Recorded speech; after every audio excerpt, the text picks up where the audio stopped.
welcome back to Reading Corner. Going to make this a quick one, but we are covering Thor today, the Vanguard God of Thunder. So let's jump straight into the lore segment. Gone with the Thunder. Boom! Thor sat in the Tower of Solitude, the prison library once used by the All-Father Odin. Hunched over a stone bench in a library prison? Like, we're going to lock you up, but you're going to be surrounded by all the books. I mean, we have libraries in prisons. Why can't you just... Okay. Hunched over a stone bench in a stone room, the tower's sole prisoner on the orders of his brother, he fumed silently, waiting for the chance to act, and fearing that what fate might befall Asgard if he could not act soon. Boom! From outside came rhythmic impacts, as something powerful hurled itself against the tower's walls.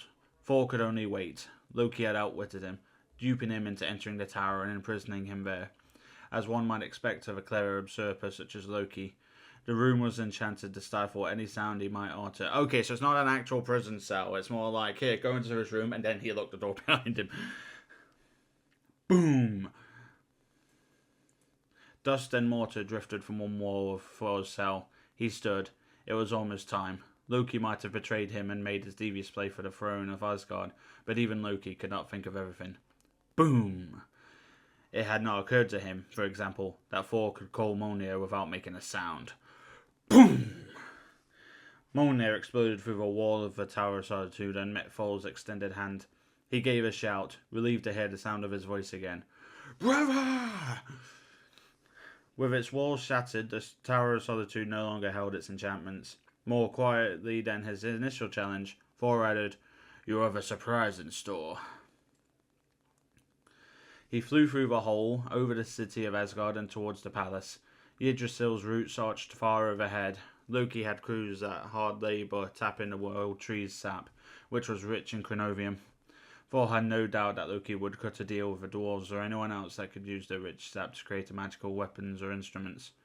If he hadn't already, crinovium had also transformed Loki's magic, making him even more powerful. But Thor felt it too. It glimmered in the carvings on Mjolnir's arrowhead. He felt it even in the Odin Force. Now Loki would feel it too. He shouted out his brother's name, letting the challenge echo across the city. "Your plan didn't work, brother. You see, I'm free." And Loki was there, manifesting in the air just out of Thor's reach. "On the contrary, brother, my plan is working perfectly. Do you not think I anticipated you would solve this problem the only way you ever solve any problem?" he smirked. That is to say, with brute force. The smirk was the opening Thor needed. A single moment of inattention that always got Loki in trouble. He seized Loki and dropped to the ground, smashing his brother into the stones of Asgard's palace plaza. He raised Mjolnir, but Loki stung Thor's hand with a short knife and twisted away. How long had they been inexorably moving towards this moment? Centuries? Tens of centuries? "I have tried," Thor thought. "I tried to make him feel like one of us. But Loki only ever looks out for Loki. And now, again, Asgard's future hangs in the balance." "I knew you had escaped the tower before you were all the way through the hole," Loki sneered. "It always makes me chuckle when you scream, 'Brother!' like when we were children." "And yet you have answered my call," Thor shot back. "If you could have stopped me, why the charade?" "Oh, brother," Loki said, twisting the word. "You know I love a charade. And by escaping you have helped settle a little dispute I was having. You see, a certain someone who may shortly be joining our conversation did not believe you would escape. And now that you have, she will doubtless see the wisdom of my proposed course of action." As if he had summoned it, a portal opened. Through it, Thor saw the unmistakable landscape of Hell, bleak and dark and endless. Hela's legions of dead were on the march. Crinovium glittered in their empty eyes. Hela herself leading them on.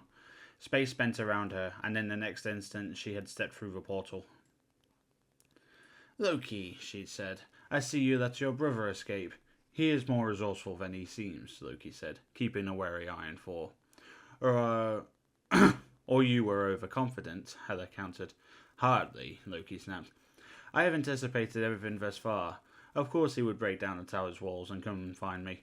If I were a creature of muscle and rage, with just enough brain to speak, that is what I would do. And of course, at the moment, he was seeking his revenge, which he thinks of as protecting Asgard from me, you would make your grand entrance, because even more than me, Hela, you love to be the centre of attention. Loki spread his arms, taking in the situation. Where was I wrong? Where was I wrong? You betrayed Asgard to Hela. Rage nearly blinded Thor. Lightning crackled from Mjolnir and Thor's eyes as the Odin force rose within him. This was unforgivable treason. Again. How many times had Loki done this, or tried to? And now, with the mortal Doctor Doom upending time and space, he was doing it again? Asgard was always destined to be mine, Loki said. The Allfather sleeps while the realms are torn apart by scheming mortals. We do nothing as so-called heroes blunder through their failed solutions to the problem. I intend to change that, but I cannot do that while you lumber around getting in the way. So, he gestured to the portal. When Thor looked that way, he saw that the portal had enlarged 100-fold, and the legions of dead were upon him. They came in seemingly aimless waves, eyes empty and mouths open in snarls of mindless hate. Thor tore great swaths through them with Mjolnir, lightning breaking apart Hela's armies. Asgardians, Dark Elves, Trolls of Jotunheim, the denizens of the 10 realms, the denizens of all the 10 realms came together in Hela's legions, since death alone united every race connected to the World Tree. Death fought them alone, while Hela and Loki watched, as if he was a gladiator whose life was their entertainment. He shattered them with Mjolnir, annihilated them with lightning, but cawing over Hela's legions were an endless flock of non-strad crows, hellish creatures that Thor's blows could not destroy. They swooped and pecked and clawed, and no matter how Thor struck them, they reformed from clouds of black feathers and came at him again. No help was coming. Asgard was crippled by fear of Loki. The Valkyrie and the Crimson Hawks were away from the city, fighting pointless wars in other realms, another maneuver by Loki to leave the city defenseless. All that stood between Asgard and Hela's legions was Thor himself. So be it, he thought. He would strike them down until he could no longer raise his arm. That time was coming. He slew crows by the 1,000, and yet the numbers were undiminished. He was still the Odin's son, god of thunder. But even gods grew old, and Thor could feel the centuries in his bones as he shattered the larva's crystal skeleton of a Muspelheim fire demon and unleashed a blast of lightning that tore a great hole in Hela's ranks, reaching across the plaza into the portal itself. If he could only close it. But no, he had not the magic. He would fight until he fell and he earned his passage to Valhalla. Then, just as Thor had abandoned hope, Hela prolonged his misery. I tire of this game, she said. With a gesture, she dispelled her armies. The sudden silence in the plaza was jarring, broken only by the cawing of Hela's crows, who remained fluttering and squawking over the broad plaza before the palace of Asgard. One lit on Hela's shoulder as Thor calmed his battle frenzy and turned to face her. If she wanted single combat, he would offer it, but he was tired and Hela's magic was mighty. He had no faith that he would survive, or that Loki would intervene on his behalf. But she did not strike him down. Thor, she said, the die is cast. Asgard is Loki's. Your father abandoned it, and you could not protect it. Now Loki will. With a diabolical smile, she added, and of course I will offer my own guidance. None of the realms will survive if you destroy the balance among them, Thor said. You will bring the Ragnarok. No, Hela said. The universes and the realms are torn asunder and remade, doomed by those meddling mortals whose names once spoke true. The old ways and the old balances, they no longer apply. And you, Thor Odin's son, are but a stumbling block, interfering with a new vision of the 10 realms and beyond. Thor flexed his arms to strike at her, but a powerful enchantment held him fast. Such was her power that he had not seen her make a motion or speak a spell. The old must make way for the new, Hela said, and sooner or later, everyone will make way for the dead. Thor could see Loki just behind Hela, looking smug and completely in control as he created a portal from his newly tapped chronovium. But how long before the trickster understood that Hela was playing her own tricks? The brothers locked eyes. Thor knew Loki could read his expression, even though he could not speak. This is not over, brother. I am coming for you, and when I do, no god or magic in the 10 realms will save you. Goodbye, Odin's son, Hela sneered, her dark power ensnaring him, and with a toss of her glorious hand, Thor was flung on a journey into mystery. He fell from the sky trailing fire, and his impact left a ring of scorched ground 1,000 feet across. When Thor stood, the echoes of his landing were still sounding in the very dry hills that surrounded him.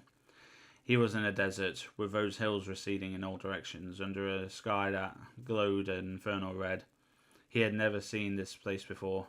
It was Midgard, certainly, but not Earth. But not the Earth he knew. Loki's sorcery had flung him very far from home indeed. Thinking of his brother got Thor moving. Whatever Earth this was, he needed to find allies to accompany him back to Asgard and remove Loki from the throne before Loki's scheming backfired and Hela ruled all the 10 realms. But where to go? On the horizon, he could see what he might call a city. Lights blazed around a tall tower. He would start there.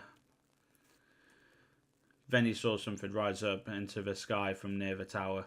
It grew rapidly, silhouetted against the red sun, and Thor realized it was moving. Toward him, very fast. He had just gotten Mjolnir up in front of him when a giant came screaming down out of the sky, smashing Thor into the bottom of a new impact crater. Thor felt his power rebuilding with him, and along with his battle fury. He released both in a blow from Mjolnir that knocked the giant back out of the crater. Thor leapt up after him. Mjolnir poised for another blow, and he saw his opponent was none other than the Hulk. But a different Hulk, crackling with vivid green energy and even bigger than the last time Thor had seen him, wearing a belt featuring various lights and devices. "Banner!" Thor cried out, dodging a swipe of Hulk's massive fist. "What sorcery is this?" Hulk roared and smashed Thor into the ground again. Very well, Thor thought. He knew the one-time ally was prone to unthinking rages when in battle. Sometimes he had to be brought out of them another way. Hulk's next punch met the head of Mjolnir, swung with all of Thor's might. The blast wave from that collision knocked them both sprawling. Thor was up first. He leapt in a high arc over Hulk, coming down to deliver a mighty hammer blow to Hulk's belt. Gamma energy exploded out, searing Thor's eyes and knocking him flat. Dazed, he tried to get on his feet. When he could see again, the monstrous Hulk was gone, and Banner sat in the shreds of his clothes and shattered pieces of his belt. "Oh," he said. "Thor." He rubbed his face as he stood, and his expression swiftly changed as he registered that it was actually Thor who stood before him. "Thor, do you know how long we've been looking for you?" Thor didn't know. He didn't know where they were or what Banner was talking about, but he didn't care. All that mattered was Asgard. "Banner," he said, "I need your help." So that was the Thor little segment, pretty much tying back to the start of the Marvel Rivals game. He's a good Vanguard. He's a good Vanguard to play. Very tanky for a melee build. I certainly got the hang of him rather quickly, but I only played like one whole match with him. But yeah, swing a hammer, charge up with lightning, batter on people, and if you've got some good strategists keeping you healed on your back, you can do some pretty good swaths of damage if you focus them. But yeah, thanks for listening. Like and subscribe, and I'll see you in the next one.